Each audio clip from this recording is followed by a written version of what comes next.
आज पवित्र गुरुवार यानी मॉन्टी थर्सडे।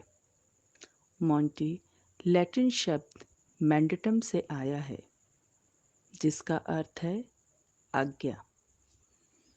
क्योंकि आज के दिन यीशु अपने शिष्यों को एक आज्ञा देते हैं कि एक दूसरे को प्यार करो, जैसा मैंने तुम्हें प्यार किया है।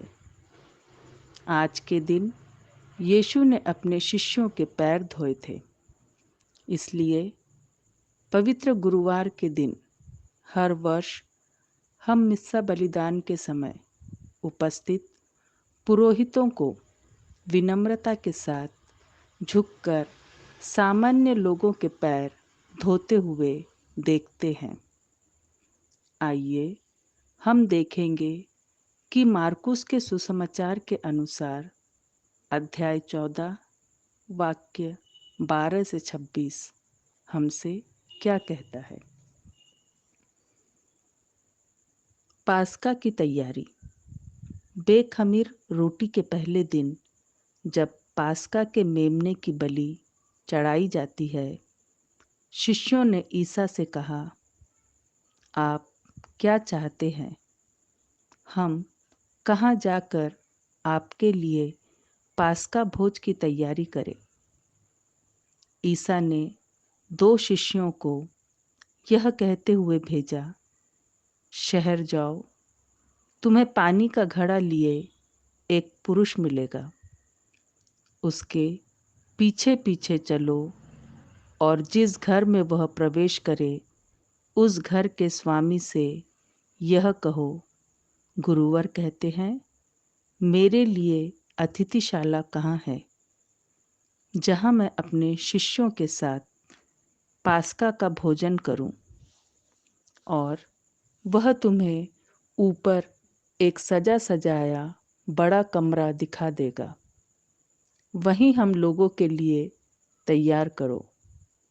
शिष्य चल पड़े।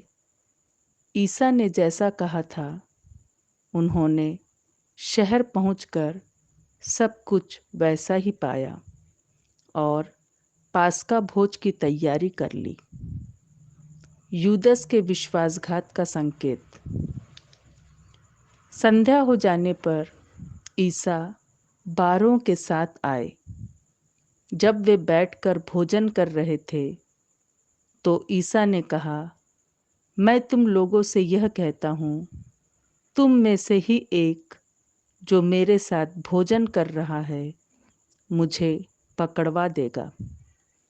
वे बहुत उदास हो गए और एक एक कर उनसे पूछने लगे, कहीं वो मैं तो नहीं हूँ? ईसा ने उत्तर दिया, वह 12 में से ही एक है, जो मेरे साथ थाली में खा रहा है। मानव पुत्र तो चला जाता है, जैसा कि उसके विषय में लिखा है, परंतु धिक्कार उस मनुष्य को जो मानव पुत्र को पकड़वाता है। उस मनुष्य के लिए अच्छा यही होता कि वह पैदा ही नहीं हुआ होता। परम प्रसाद की स्थापना। उनके भोजन करते समय ईसा ने रोटी ले ली और आशीष की प्रार्थना पढ़ने के बाद उसे तोड़ा और यह कहते हुए शिष्यों को दिया, ले लो, यह मेरा शरीर है। तब उन्होंने प्याला लेकर धन्यवाद की प्रार्थना पढ़ी और उसे शिष्यों को दिया और सब ने उसमें से पिया। ईसा ने उनसे कहा, यह मेरा रक्त है, विधान का रक्त, जो बहुतों के लिए बहाया जा रहा है। मैं तुमसे यह कहता हूँ, जब तक मैं ईश्वर के राज्य में नवीन रस न पी लूँ, तब तक मैं दाखरस फिर नहीं पीऊँगा। भजन गाने के बाद वे जैतून पहाड़ चल दिए। पवित्र गुरुवार का एक भाग अंधकारमय है। यीशु ने अपनी मृत्यु की भविष्यवाणी करते हुए कहा, जब तक ईश्वर का राज्य पूर्ण न हो जाए, तब तक मैं यह पास्का का भोजन नहीं खाऊंगा। इसी के साथ हम देखते हैं कि पवित्र गुरुवार विश्वासघात के एक अधिनियम को भी चिन्हित करता है और दूसरा भाग तेज प्रकाशमय, क्योंकि यह पवित्र यूक्रिस्ट की स्थापना का एक पर्व है। यह पवित्र पुरोहिताई की स्थापना और पुरोहितों के लिए प्रार्थना करने का दिन है। चर्च में आधिकारिक तौर पर पवित्र तेलों के अभिषेक के लिए एक सुबह की प्रार्थना का आयोजन किया जाता है, जिसमें आने वाले वर्ष के लिए वह नए बपतिस्मा के लिए पवित्र तेल की प्रार्थना की जाती है। शाम के प्रार्थना की तैयारी, जहाँ यूक्रिस्ट के स्थापना का स्मरणोत्सव किया जाता है। क्रिसम का मिस्सा, जो पवित्र तेलों के आशीर्वाद से बिशप, पुरोहित व ब्रदर्सगण अपने पुरोहिताई में किए वादों को नवीनीकृत करते हैं। संध्या का मिस्सा बलिदान, हम यीशु के अंतिम सफ़र की यात्रा देखते हैं। यह सुंदर, पवित्र व खुशी का पर्व स्तुति करने का समय, चर्च की घंटियां बजती है, फिर सब शांत। अगले दिन के गुड फ्राइडे के सेवाओं को पवित्र किया जाता है। पवित्र गुरुवार महत्वपूर्ण घटनाओं से भरा था। इतना ही नहीं, यीशु के पास का भोजन व यूक्रिस्ट की स्थापना, गेत्समनी बाग में यीशु की प्रार्थना कि समय निकट आ गया है। आइए हम मार्कुस के सुसमाचार से अध्याय 14 वाक्य 32 से 42 पढ़ेंगे। गेत्समनी में प्राण पीड़ा। वे गेत्समनी नामक बारी पहुँचे। ईसा ने अपने शिष्यों से कहा, तुम लोग यहाँ बैठे रहो, मैं तब तक प्रार्थना करूँगा। वे पेत्रुस, याकूब और योहन को अपने साथ ले गए। वे भयभीत तथा व्याकुल होने लगे और उनसे बोले, मेरी आत्मा इतनी उदास है कि मैं मरने को हूँ। यहाँ ठहर जाओ और जागते रहो।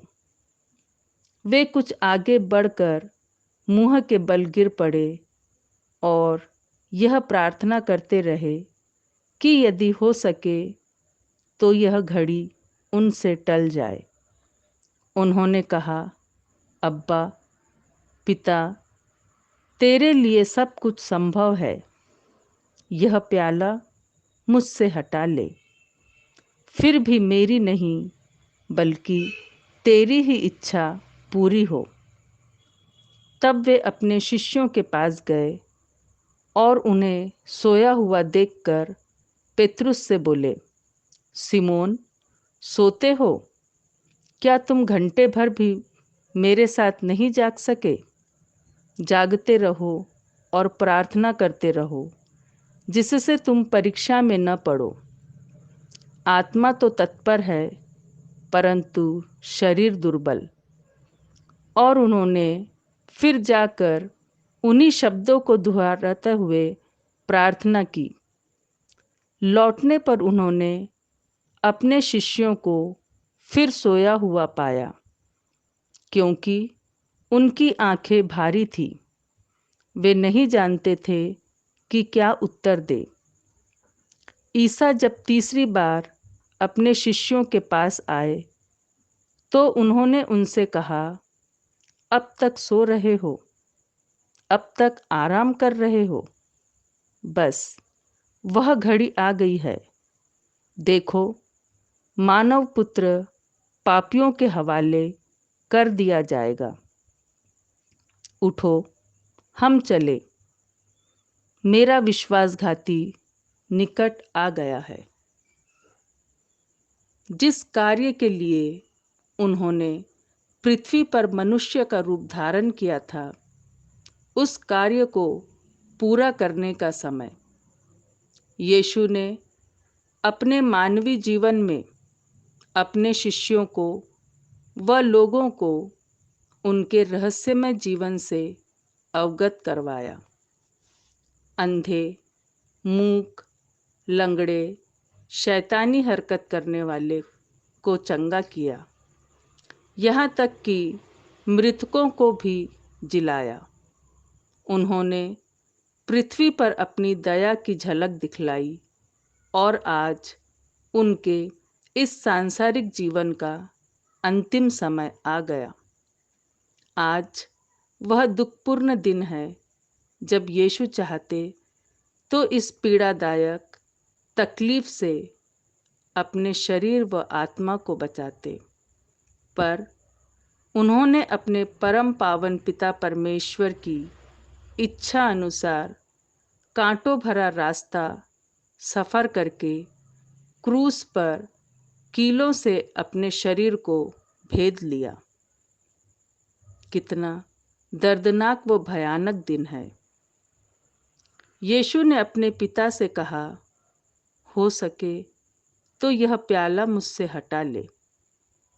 हम यीशु की मानवता व महान बलिदान देखते हैं जो उन्होंने हमारे पापों के लिए किया। यीशु के अंतिम विदाई का समय, जब यीशु अपने शिष्यों के साथ अंतिम भोजन करते हैं, वे कहते हैं, तुम में से ही एक मुझे पकड़वाएगा और सूरज निकलने से पहले मुझे पहचानने से इनकार करेगा। लेकिन फिर भी यीशु का हृदय प्यार से भरा था। वे अपने शिष्यों को अपना मित्र कहकर ही पुकार रहे थे।